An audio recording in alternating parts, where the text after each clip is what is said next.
So this is a video about crossbows for sort of after the collapse, shit hits the fan sort of thing.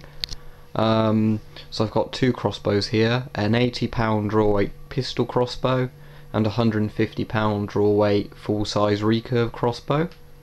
And I'm going to talk about the advantages and disadvantages of using these sort of in the situation where firearms aren't easily available or aren't available or whatever.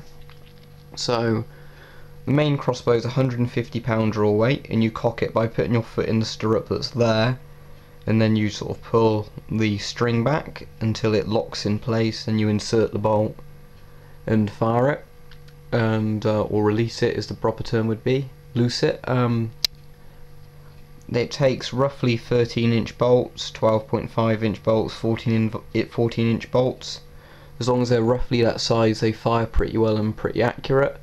The sights on this crossbow broke, so I've just got like a back pin eye line with the front sight, and that works relatively well. This is one of the sort of very cheap models. It's one that a lot of different crossbow companies make under license. So this one's made by Armex, but it isn't their design. Then we have the £80 pistol crossbow, which fires roughly 6-inch bolts to 7-inch bolts, and it can be either pulled back manually, or it can you can use the goat's foot crank on the back, which makes it very easy and very fast to cock. So the advantages of the big crossbows, of course, crossbows are very quiet compared to any sort of firearm.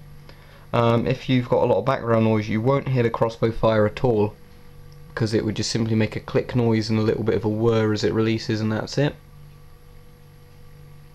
And with the pistol crossbow, it's roughly the same sound, because I found that the strength of the crossbow doesn't really affect the releasing sound too much, although depending on what sort of material the crossbow is made of can obviously affect how loud it is.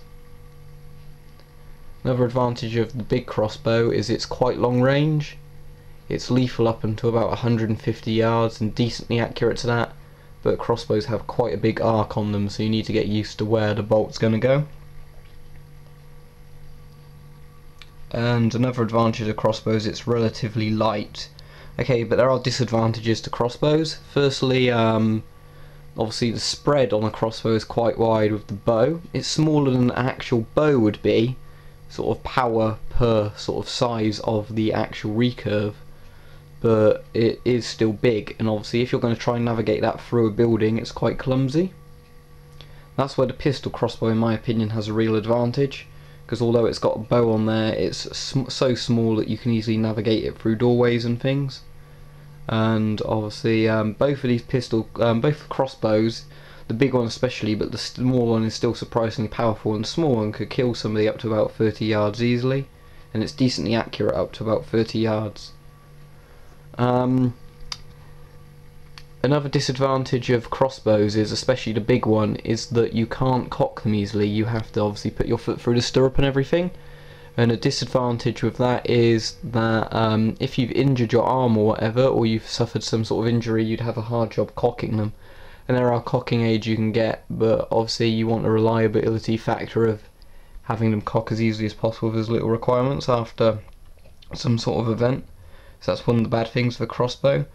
And that sort of cocking handle on the pistol crossbow is very useful, because you can cock it a lot, easier than you can the big one, and a lot faster. And with the small one, you can get a rate of fire off of about a bolt every 5 seconds, which you wouldn't be able to do with the big one. So yeah, there's quite a lot of good things about the crossbow, but there are still drawbacks. If you're something like in the woods taking accurate shots, they're good, but they wouldn't be any good at all for sort of, I would say, urban survival.